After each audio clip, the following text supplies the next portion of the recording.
इस केस में बड़ी बड़ी मछली है जिसको बचाने का प्रयास है।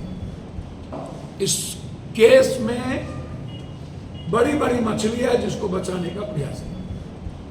जय हिंद दोस्तों, मैं हूं आपका दोस्त एंड होस्ट संतोष गुप्ता।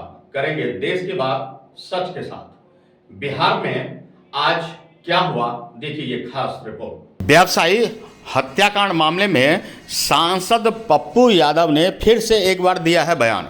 आपको बता दें, पूर्णिया के चर्चित व्यवसायी हत्याकांड, जिसके बाद आपको बता दें कि बीमा भारती के बेटे के ऊपर ये आरोप लगा और गिरफ्तारी का दौर भी चला, जिसके बाद बीमा भारती अब जब चुनावी मैदान में है, जहां वो सांसद के रूप में हार चुकी है और एक बार फिर से अपने ही विधानसभा में अपने ही पद के लिए दोबारा लड़ रही है, तो वहीं उनके बेटे पर हत्या का आरोप और फिर चर्चित व्यवसायी हत्याकांड को लेकर पप्पू यादव का यह बयान राजनीतिक गलियारे में खूब चर्चा का विषय है। बता दें, पप्पू यादव ने सीबीआई से जांच की मांग कर दी है। पूर्णिया के भवानीपुर में व्यवसायी गोपाल यादुका की बहुचर्चित हत्याकांड के मामले में पूर्णिया के सांसद पप्पू यादव ने बड़ा खुलासा कर दिया है। बहरहाल आपको बता दें कि पप्पू यादव ने पुलिस प्रशासन पर सवाल उठाते हुए कह दिया कि पुलिस दबाव में काम कर रही है, दबाव में काम मत कीजिए, कीजिए वो जो जरूरी है। इस घटना को पॉलिटिकल एंगल से भी देखा जा रहा है। बता दें कि उन्होंने दावा किया कि पुलिस ने इस घटना में पूर्व विधायक बीमा भारती के बेटा राजा, जमीन ब्रोकर संजय भगत और विशाल यादव को गलत तरीके से फंसा दिया है, जिसका कई प्रमाण है। नीतीश कुमार जी की सरकार कहती है मैं न किसी को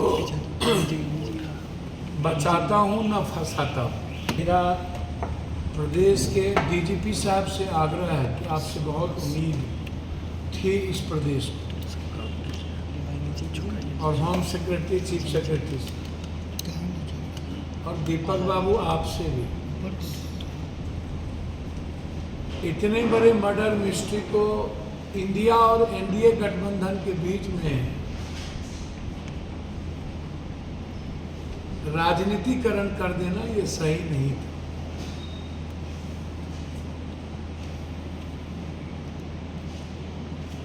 पीड़ित परिवार से लंबी वार्ता के बाद, दोनों भाई से वार्ता के बाद जो मैंने समझा, जो उन्होंने कही, वो डरे हुए हैं, प्रशासनिक दृष्टिकोण से वो सहमे हुए हैं, उनको बहुत दबाव है ऊपर का, सरकार का, और उनका मानना है कि जो तथ्य सामने लाए गए हैं वो गलत है। संजय भगत इसमें कहीं से नहीं है। संजय भगत और यादुका परिवार मिलके जमीन का, वो उनकी ही जमीन वो दिए हुए थे कि वो उनके जमीन की ब्रोकरी कर रहे थे। वो उस परिवार का कहना था कि जब वो हमसे कमा रहा है और हम दोनों के साथ हैं और हमने उनका नाम दिया ही नहीं और हम लगातार कर रहे हैं संजय भगत कहीं नहीं है, तो फिर संजय भगत का नाम क्यों दिया। दूसरा उनका कहना था कि हमको थाना बुलाया गया, थाना में दिखाया गया हमको कि ये देखिए, ये थाना में ये विशाल है, ये विकास है,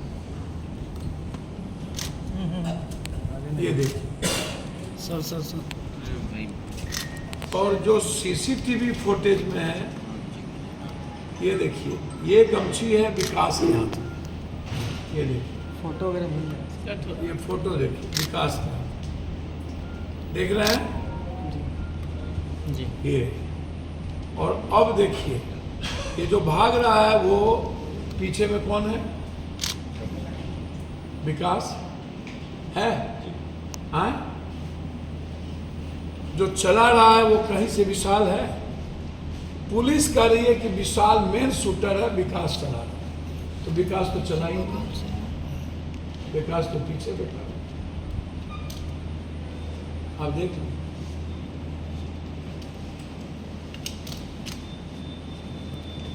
तो शूटर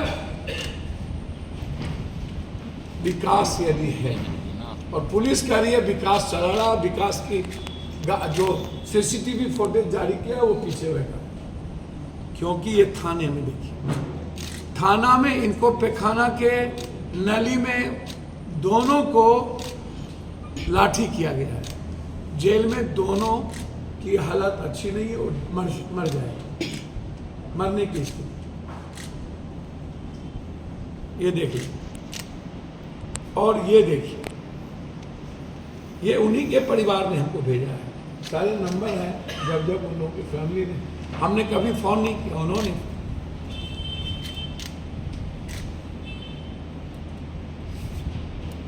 ठीक है, मेरा आग्रह है कि इस केस को हर परिस्थिति में सीबीआई से इंक्वायरी, हम बचाते नहीं, फंसाते नहीं, ये गलत है। कोई हो किसी भी कीमत पर, क्योंकि उस परिवार को यह शंका है कि अब हम दोनों भाई को मरवा देगा, क्योंकि वो लोग को गवर्नमेंट बचा रही है और हम दोनों भाई को मार देंगे।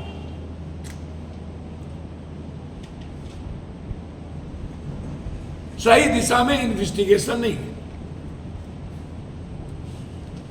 और इसके प्रूफ हमने आपको दिखा दिए और उन्हीं के भाई ने अभी भेजा। मैंने कहा कि यह है विशाल, यह है विकास। विकास के हाथ में ये लाल वाली पगड़ी है, ये विशाल है।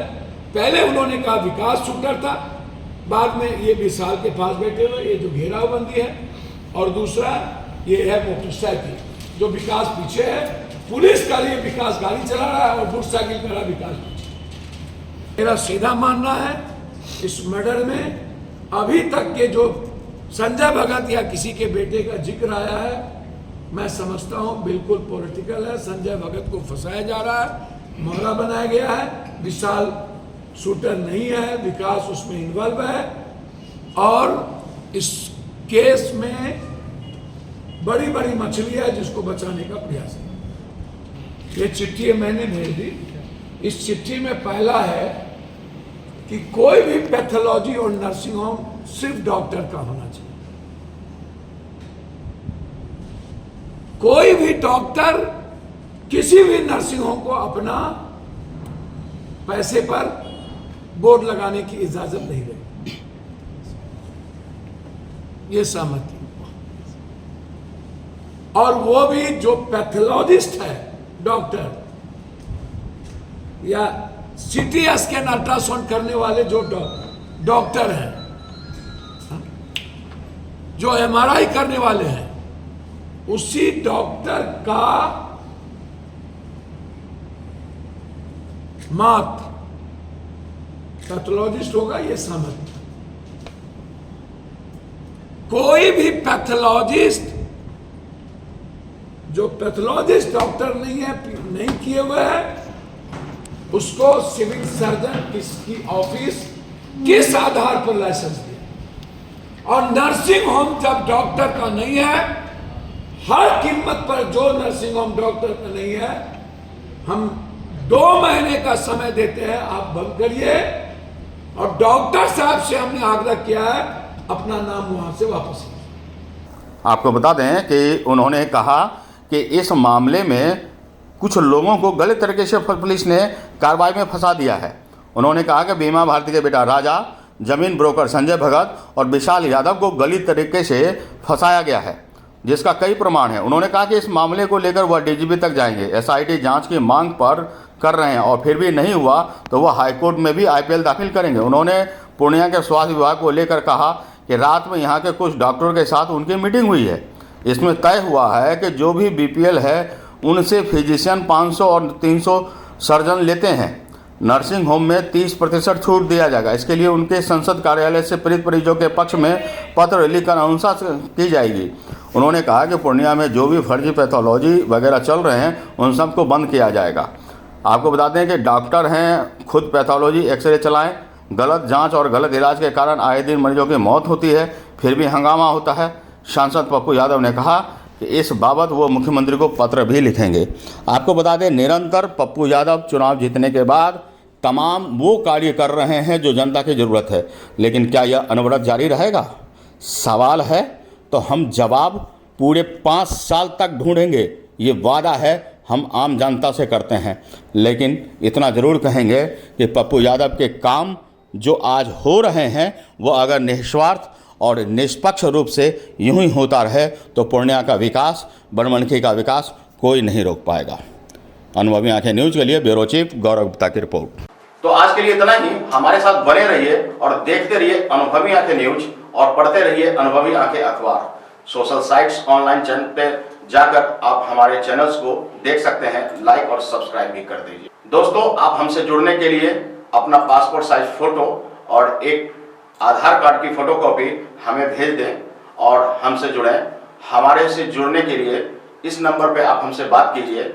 हमारा नंबर है 8826227802।